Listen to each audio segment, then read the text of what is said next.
一名狙击手正静静地盯着森林中散步的夫妻，但下一秒，女人却直接拔枪干掉了自己的丈夫。I'm sorry. Em, I love you. 而女人之所以这么做，竟完全是为了保护丈夫。原来女人名叫艾玛，是一名顶级杀手，曾在世界各地执行过超过300次暗杀，但却无一次失败。也就是这样的经历，让艾玛慢慢厌倦了这种生活。于是她便在又一次任务完成之后，选择了叛逃组织，躲到了一处偏远的小城市，并且与一见钟情的黑哥大卫组建了家庭，还生下了2个可爱的孩子。一晃便过去了7年，曾经的婴儿也已经长成了大孩子。就当艾玛以为这样幸福的日子会一直持续下去之时，意外却发生了。原来不久之后便是2人的结婚纪念日，为了庆祝2人相约在酒店见面，艾玛精心打扮了一番，提前来到了酒店，而大卫却在赶来的途中被拥挤的车流堵在了路上。无奈的艾玛只能耐心等待，但就在这时，一旁的服务员却送上了一杯鸡尾酒。艾玛回头一看，是不远处的一名老头送的。很快，老人便端着酒杯来到了艾玛的身边，他说自己叫鲍勃，出差路过这里，而艾玛也用爱丽丝这个名字来回应对方，并说自己是一名职业经理人，在一家金融公司上班。2人聊得也算比较愉快。不久之后，大卫也赶到了酒店，在看到妻子正和别人聊天，大卫也假装陌生人上前和妻子搭讪。3人就这样一边喝酒一边开着玩笑，几杯烈酒下肚之后，双方都有些上头，于是便打算各自回房休息。临走时，鲍勃将自己的房间号告诉了2人。511 is the suite number if anyone's itching for a nightcap once they blink the lights. And on that note, power. 说完便转身离开，而艾玛也和大卫一同回到了酒店。她让大卫到床上等自己去洗个澡。可等到艾玛走出卫生间时，大卫已经沉沉的睡了过去。于是她便给大卫留言说自己去买药，马上就回来。结果却转身来到了鲍勃的房间。原来一开始艾玛就识破了鲍勃的身份，而鲍勃也知道艾玛的底细。2人同属于一个叫至尊安保的杀手集团。鲍勃此次的任务就是将艾玛带回组织接受惩罚，但在此之前，他还有一个提议，只要艾玛愿意将每次任务报酬的60%打给自己，那他可以考虑放艾玛一马。原来鲍勃一直是个老六，虽然名义上为至尊安保工作，但背地里却只服务于出价更高的组织。艾玛并没有说话，而是看了一眼手机上的倒计时，接着便开始和鲍勃讨价还价，因为他有自己的考量。而此时的鲍勃人就是一脸嚣张，殊不知艾玛所做的一切全部是在拖延时间。 And why is that? Out of the goodness of my heart. Oh, no. Because I already poisoned you back at the bar. 听艾玛说在自己的酒杯里下了药，鲍勃直接就大笑起来，但下一秒他的表情就消失了。原来早就在他们对饮之时，艾玛就识破了鲍勃的身份，并且在他不经意间将毒药倒进了他的酒杯，而鲍勃也毫无意外地将酒水喝了下去。就在倒计时结束的那一刻，鲍勃的身体也产生了剧烈的反应，很快就倒在沙发上一命呜呼。 Sorry, man. Wrong place, wrong time. I have a family to protect. I'm sure you understand. 此时大卫打来了电话，艾玛赶紧接了起来，但殊不知身后的鲍勃突然站起了身，下一秒他便开始朝艾玛疯狂输出。艾玛不停地挪动身体，并迅速起身抓住了鲍勃的枪。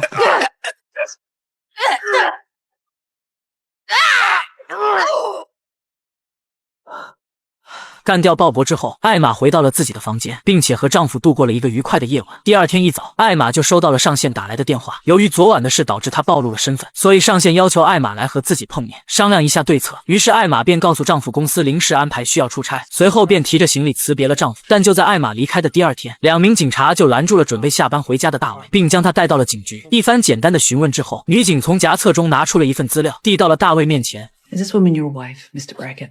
No. Her name is Emma Rayburn. What are you telling me? Mr. Brackett, Emma Rayburn died 8 years ago. You met your wife about 8 years ago. Is that right?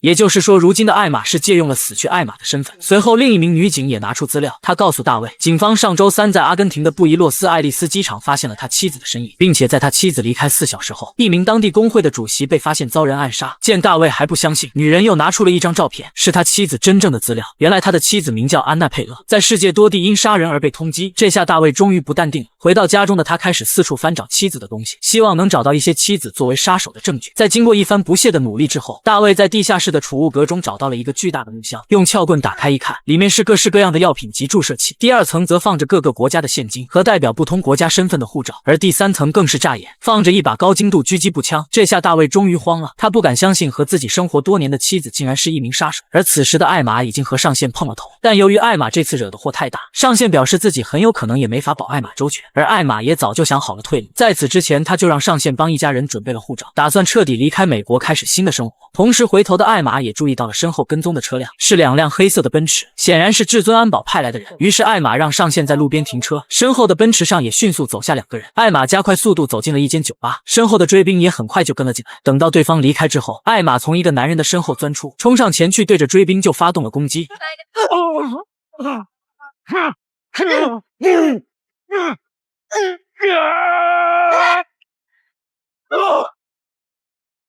完事后刚刚走出来，就看到了等在外面的女杀手。女杀手见状直接冲了上来，艾玛也开始疯狂逃跑。等到女杀手跟到地铁站时，却没有看到艾玛的踪迹。于是她从腰间拔出麻醉枪，开始小心翼翼的在四周寻找艾玛的踪迹。下一秒，艾玛突然从高处跳了下来。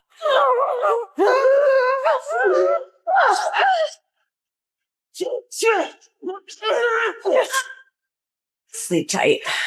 收拾掉女杀手之后，艾玛走出了地铁站，却刚好撞上了过来接应的上线。于是他立马钻进了车里，同时外围的杀手也朝他们射来了子弹。上线一边开枪反击，一边猛踩油门迅速朝前冲去。但不幸的是，上线在刚刚的枪战中中弹。艾玛赶紧坐到副驾驶控制车辆。当他找了一个僻静的地方停下车之时，上线早就因为失血过多去了西北。慌张的艾玛走下了车，就在他不知所措之时，突然听到了手机铃声，原来是丈夫大卫打来的。大卫在知道妻子是一名杀手之后，并没有表现得太过慌张。妻子还想解释些什么，却直接被大卫打断。因为现在他们2个是夫妻关系，所以大卫不想让妻子独自承受这一切。于是在知道妻子身处柏林之后，大卫便马不停蹄地坐着飞机赶了过去，并且在一间咖啡厅和妻子碰了面。艾玛也向大卫坦白了一切。原来艾玛的真名确实是叫安娜，出生在美国。小时候她的父亲是特勤局的一名探员，并且在退休之后和一个名叫露西的女情报员合伙开了一家名叫至尊安保的私人保安公司。 Gwen Carver is investigating you, some kind of international task force. There's no task force. That's sovereign. All the more reach, more cover, the better.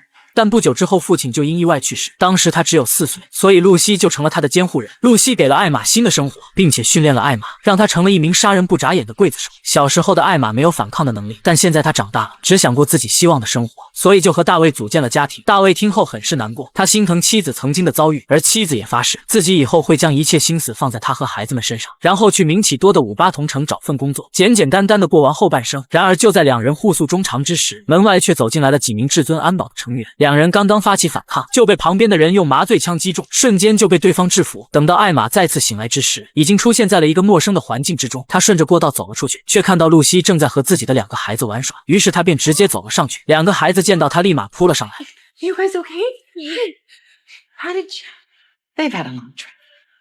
But now we're reunited. That's all that matters. You never told us we had an extra grandma. No, I didn't. Where's Dave? Oh, yeah. Daddy's resting.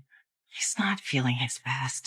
随后艾玛让孩子们去一边玩耍，自己打算和露西谈谈。露西并没有拐弯抹角，她告诉艾玛，只要她愿意杀掉大卫，然后回到自己身边，自己当一切都没发生过，还会亲自照顾她的2个孩子。听到这些话的艾玛并没有表态。露西见状，让手下打开了一个木箱，里面是艾玛曾经用过的一把手枪，想让艾玛用这把手枪干掉大卫。 What if I pick it up, put it in your face, and pull the trigger? Why don't you think about your children? 不管任何时候，孩子都是艾玛的软肋，所以艾玛用沉默来回复了露西。接着手下将大卫带到了艾玛的面前，让2人好好享受一下这最后的时刻。此时一名狙击手正静静地盯着2人，一旦艾玛没有按露西说的做，那狙击手将会帮他解决掉大卫。但让所有人没想到的是，艾玛有自己的想法，她将丈夫搂进了怀里，并在狙击手的注视下，拔枪射向了自己的丈夫。 I'm sorry. Em, I love you. Ah!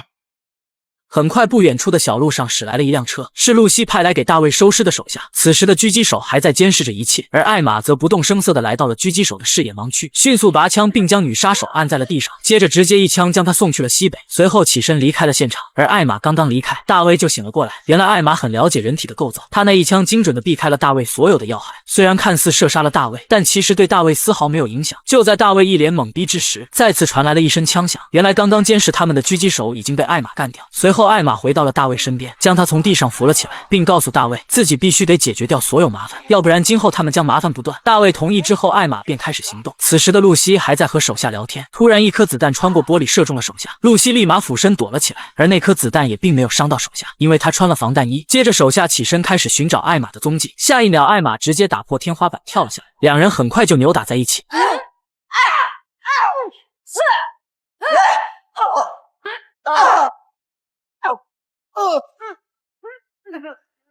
一顿激烈的厮杀之后，艾玛终于干掉了女杀手。而此时的大卫也在别墅中找到了2个孩子。为了不伤害孩子幼小的心灵，他表示这是一场大冒险，非常刺激。而干掉女杀手的艾玛也开始追击露西，双方在丛林中展开了激烈的对射，子弹犹如雨点般打在了周围的树上。眼看奈何不了艾玛，露西便选择了逃跑，结果却被艾玛扑倒，同时也中了一枪。看着自己流血的伤口，露西也认命了，她要求艾玛给自己来个痛快。